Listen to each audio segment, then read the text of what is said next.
A Bíblia diz no livro de Levítico, no capítulo 6, nos versículos de 1 a 30.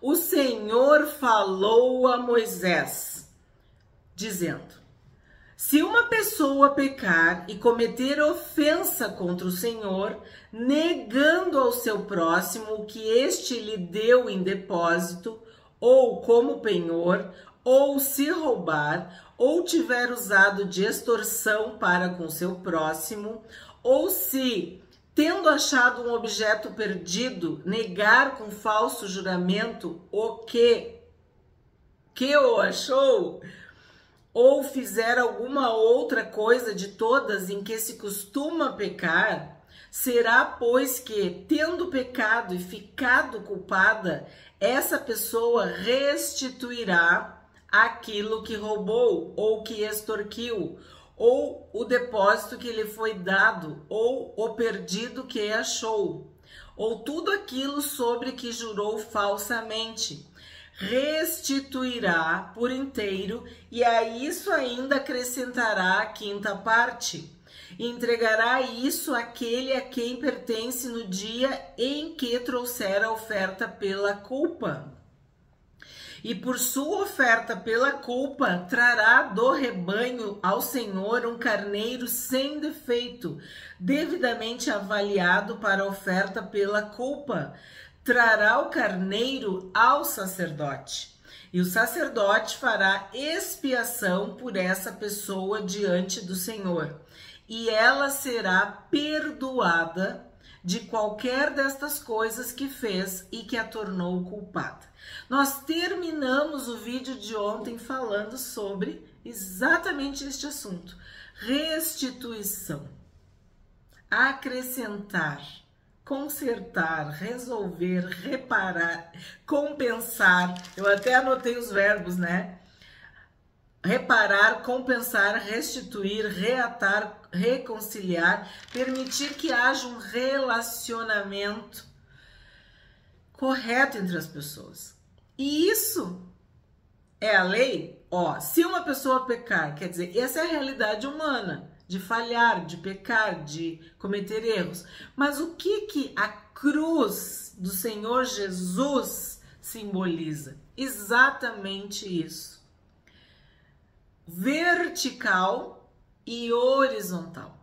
O teu relacionamento com Deus deve refletir o teu relacionamento com o próximo. Tu ama a Deus, tu adora a Deus, tu quer obedecer a Deus, tu é grato a Deus. Pois bem, isso tem que se refletir no teu relacionamento com os próximos, com os semelhantes, com as outras pessoas. Porque o que o Senhor Jesus fez? Ele mediou o nosso relacionamento com Deus. Ele, sendo Deus e sendo homem, nos uniu a Deus. Esse é um ponto muito importante aqui em Levítico. Tá falando de lei, de legislação, tá falando do pecado, do perdão, sim, mas nós sabemos que amar a Deus é mais fácil, porque Deus é bom, Deus é misericordioso, Deus é poderoso, Deus é Pai. Deus só faz bem para nós. Bondade e misericórdia nos seguirão. Amar Deus é maravilhoso. Estar na presença de Deus, louvar, adorar. Mas o meu irmão, mas o meu marido, mas o meu pai, mas o meu vizinho, mas o governador, o presidente, entende? O ser humano, aí já é outra história.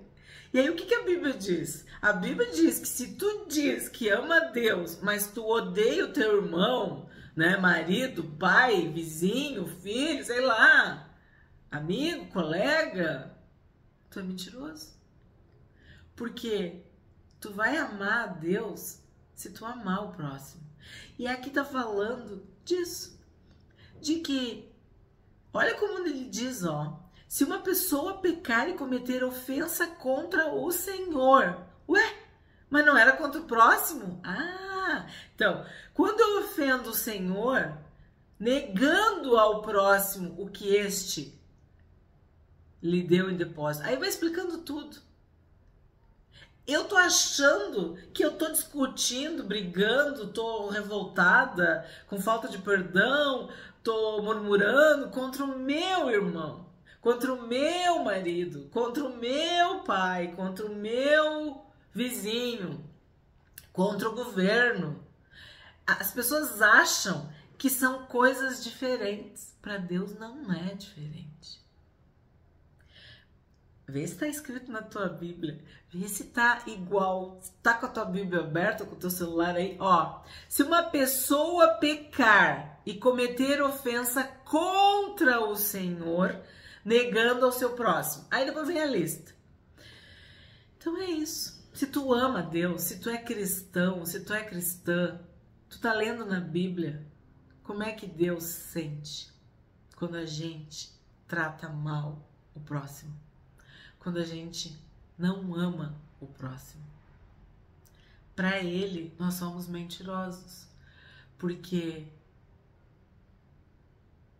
temos que amar a Deus acima de todas as coisas e amar o próximo como a nós mesmos. Isso resume a lei e os profetas.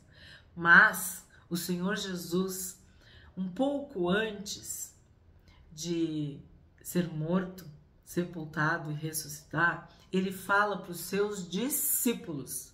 Então, olha bem, tu é discípulo, tu é discípula, tu é seguidor, seguidora, ele aumenta a régua, ele eleva a régua, ele coloca o padrão lá em cima. Ele diz, vocês ouviram isso, né? Mas eu vou dizer que vocês têm que amar os outros, o próximo, como eu vos amei. Ele dá o exemplo para nós, de que ele, que era o maior, se tornou servo. E isso me lembra também aquela parábola sobre o perdão. O homem devia 1 milhão, vou fazer assim para vocês entenderem, 1 milhão lá para o rei. E aí o rei disse, tu tem que me pagar. Aí ele diz, não tenho como te pagar, tenha paciência. Aí o rei perdoa a dívida de 1 milhão. Aí ele sai todo feliz. Quando ele tá lá na rua, vem um amigo dele, um colega, um vizinho, um outro ser humano, uma pessoa, que devia 100 reais para ele. Isso eu falando. E ele diz, tu me deve 100 pila. E já começa, ó, pegar ele pelo pescoço. E os funcionários lá, ó, os criados do rei, veem aquela cena e dizem, ó, rei, aquele que tu acabou de perdoar 1 milhão, tá enforcando lá, estrangulando o outro, pegando o outro pelo pescoço porque deve 100 pila pra ele. Aí o rei, traz o rei, traz o homem de volta. Como assim? Eu não te perdoei 1 milhão, como é que tu tá fazendo isso com outro que te deve 100? E ele coloca este homem no cárcere e diz, tu não vai sair daí enquanto tu não pagar o último centavo. Então, nós queremos o perdão de Deus, nós queremos ser perdoados, mas a gente não quer liberar o perdão para quem nos ofende ou para quem nos deve. A gente é perdoado de uma dívida impagável. Porque é um ser humano pecador diante de um Deus santo, santo, santo. E eu sou pecador e o meu irmão é pecador, meu pai é pecador, meu marido é pecador, meu filho é pecador, o governador é pecador, o presidente é pecador. Quer dizer, as pessoas são pessoas humanas pecadoras. Então, eu quero justiça para os outros e misericórdia, bondade, perdão para mim. Então, o que Deus está dizendo? Que não pode ser assim. Que quando a gente faz isso, a gente está pecando contra o Senhor. A gente está ofendendo o Senhor. É isso que está escrito aqui em Levítico. Então, como eu digo, a gente está lendo em Levítico, no Pentateuco. Mas, ó, eu fui lá para o Evangelho. Eu fui lá para as palavras do Senhor Jesus. Porque toda a Bíblia está conectada. O autor da Bíblia é um só. É o Espírito Santo, de capa a capa. Do Gênesis ao Apocalipse. Então, o que a gente tem aqui? A A gente tem que amar o próximo. A gente tem que fazer pro próximo aquilo que a gente gostaria que fizesse para nós. E a gente não deve fazer pro próximo aquilo que a gente não quer que faça para nós. Então não tem como tu amar a Deus e odiar teu irmão. Quando tu tem problema com as pessoas, na verdade, é porque tu tem problema com Deus.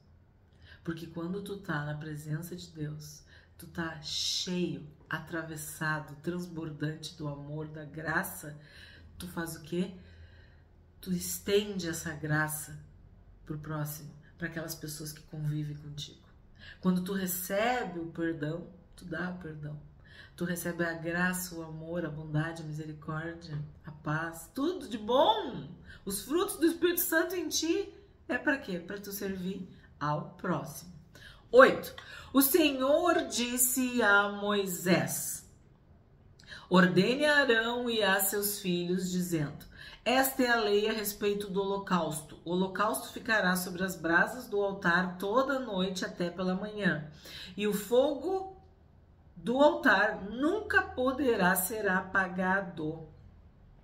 O sacerdote vestirá a sua túnica de linho e os calções de linho sobre a pele nua, e levará a cinza quando o fogo houver consumido o holocausto sobre o altar, e a colocará ao lado do altar. Depois despirá as suas vestes e porá outras roupas, e levará a cinza para fora do arraial a um lugar puro. O fogo sempre ficará aceso sobre o altar, não deve ser apagado. O sacerdote acenderá lenha no altar cada manhã, e sobre ele porá em ordem o holocausto, e sobre ele queimará a gordura das ofertas pacíficas. O fogo queimará continuamente sobre o altar, não deve ser apagado. Então é dito 3 vezes, ó, o fogo do altar nunca poderá ser apagado.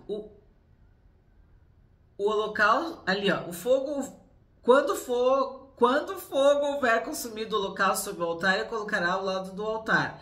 O fogo sempre ficará aceso sobre o altar. Aí não deve ser apagado. Aí depois lá no 13, o fogo queimará continuamente sobre o altar, não deve ser apagado. Então, nunca se deve apagar o fogo. Do que está sendo falado aqui?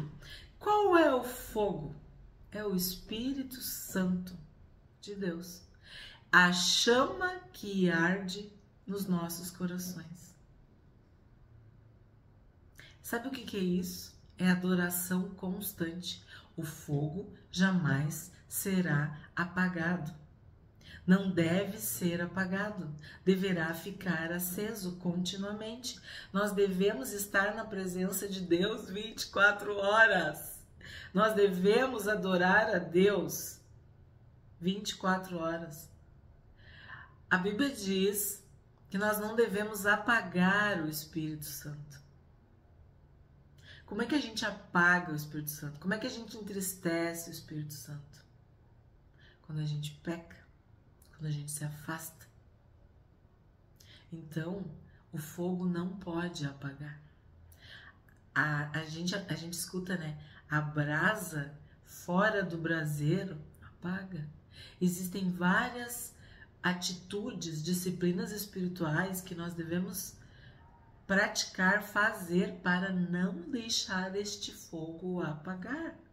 Ler a Bíblia, orar, congregar, ofertar, fazer o bem, jejuar em momentos específicos, muitas coisas para que o fogo não se apague, para que nunca se apague. É o culto, é a adoração, é o louvor, é ter lábios que professam elogios constantemente ao Senhor. Nós estamos sempre em espírito, sempre na presença de Deus. O fogo nunca pode se apagar. E aí eu tenho que falar um pouco também sobre o linho. A túnica de linho, né? O sacerdote vestirá a sua túnica de linho. Eu sempre falo, linho, santidade. Os atos de justiça dos santos. Então, sem santidade, ninguém verá o Senhor. Sem santidade ninguém verá Deus. Nós não podemos nos aproximar de Deus sem santidade. E como que eu sei o que é santo? Lendo a Bíblia, estudando a palavra de Deus. O Espírito Santo que habita em mim é santo, então ele também me ensina. Ele nos constrange, nos convence, ele nos mostra, ele nos ensina, nos aconselha, ele fala conosco. Então, nunca deixe esse fogo do Espírito se apagar. 14.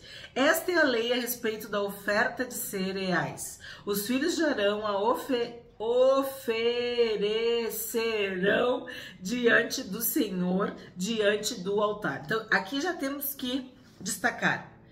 Diante do Senhor, diante do altar. Então, a oferta é diante do Senhor e diante do altar. Nós somos essa oferta, dia e noite no altar. Dia e noite diante do Senhor, na presença de Deus. Os olhos de Deus passam por toda a terra. Ele está com os olhos sobre as nossas vidas, sobre os seus filhos. E ele se faz forte, se faz grande, se faz poderoso para aqueles que são dele. Então, é diante do Senhor e diante do altar. Um dos sacerdotes pegará um punhado da melhor farinha da oferta de cereais com seu azeite. E todo o incenso que está sobre a oferta de cereais e a queimará sobre o altar como porção memorial de aroma agradável ao Senhor. Já estudamos sobre a porção memorial e o aroma agradável ao Senhor. Se é teu primeiro vídeo, temos uma playlist sobre Levítico, sobre Êxodo, sobre Gênesis. É bem importante que tu assista o que já passou para entender. O restante da oferta, Arão e seus filhos comeram. Deve ser comido sem fermento, em lugar santo. No pátio da tenda do encontro comerão. Isso não poderá ser preparado com fermento. É a porção das minhas ofertas queimadas que dei aos sacerdotes. Coisa santíssima é como a oferta pelo pecado e a oferta pela culpa. Todos os homens que são descendentes de Arão podem comer da oferta de cereais. Estatuto perpétuo será para as gerações de vocês dentre as ofertas queimadas do Senhor. Tudo o que tocar nela será santo. Então, aqui o que a gente tem que destacar? Coisa santíssima, pessoas santas, lugar santo, sagrado. Tudo o que tocar nela será santo. É isso que importa. Para nós, o que importa para nós? Sem santidade não veremos o Senhor. Tu quer ir para o céu? Tu quer ser salva? Tu quer ver Jesus? Tu quer estar para sempre com o Senhor? Então tu precisa de santidade. E isso vem da obediência ao Espírito Santo. São coisas santíssimas, pessoas santas, lugares santos, valorizar o que é sagrado, obedecer à palavra de Deus. 19. O Senhor disse a Moisés: esta é a oferta de Arão e de seus filhos, que oferecerão ao Senhor no dia em que aquele for ungido. 2 litros da melhor farinha pela oferta contínua de cereais. Metade dela será oferecida pela manhã e a outra metade à tarde. Será feita numa assadeira com azeite. Traga bem amassada. Em pedaços cozidos você trará a oferta de cereais de aroma agradável ao Senhor. Também o sacerdote que entre os filhos de Arão for ungido em seu lugar fará o mesmo. Por estatuto perpétuo será de todo queimada ao Senhor. Assim, toda oferta de cereais trazida por um sacerdote será totalmente queimada, não poderá ser comida. Então, aqui está falando sobre a consagração dos sacerdotes, de que há um ministério, há um sacerdócio, há um serviço, há um ofício sagrado, especial. A gente tem que reconhecer isso, a gente tem que respeitar isso. E isso é Jesus, isso aponta para Jesus. Porque o Rei dos Reis, o Senhor dos Senhores, se esvaziou, se humilhou, se fez homem de carne e osso, se fez servo. O maior escolheu ser servo dos menores. Jesus escolheu servir. Então o sacerdote, ele tem este ministério, este ofício de servir. E o sumo sacerdote, que no caso é Arão, ele tinha uma missão muito maior do que dos sacerdotes. Então, o que os sacerdotes tinham que fazer? Se mirar no exemplo do sumo sacerdote. O que os pastores, os líderes, os evangelistas, os profetas, os mestres, os apóstolos, o que todas as pessoas investidas de autoridade têm que fazer? Focar, se mirar no exemplo do Senhor Jesus, que sendo o maior, escolheu ser o menor, ser servo, ser obediente, obediente à morte e morte de cruz. Se esvaziou, era manso e humilde de coração. E aí, tu prestou atenção no azeite? Tu prestou atenção na unção, em ser ungido? Então, tu quer cumprir cabalmente teu ministério, como Paulo falou para Timóteo? Tem que ter unção. Tem que ser ungido por Deus. O Espírito Santo é o óleo sobre a nossa cabeça, é o azeite sobre a nossa cabeça. É o Espírito Santo que separa para o sacerdócio, o ministério, o serviço, o ofício. 24. O Senhor disse a Moisés: fale a Arão e a seus filhos, dizendo: esta é a lei a respeito da oferta pelo pecado. O animal que é oferta pelo pecado será morto no lugar onde são mortos os animais oferecidos em holocausto. Diante do Senhor, coisa santíssima é. O sacerdote que a oferecer pelo pecado a comerá. No lugar santo se comerá, no pátio da tenda do encontro. Tudo que tocar a carne da oferta será santo. Se alguém aspergir desse sangue sobre a sua roupa, você terá de lavar aquilo sobre o que o sangue caiu no lugar santo. E o vaso de barro em que a carne for cozida será quebrado. Porém, se for cozida num vaso de bronze, o vaso deverá ser esfregado e lavado com água. Somente os homens da linhagem sacerdotal poderão comer dessa carne, coisa santíssima é. Porém, não se comerá nenhuma oferta pelo pecado, cujo sangue se traz à tenda do encontro, para fazer expiação no santuário. Essa terá de ser queimada no fogo. Então aqui fala sobre o sangue. O sangue é sagrado. O sangue é santo. O sangue de Jesus nos purifica de todo o pecado.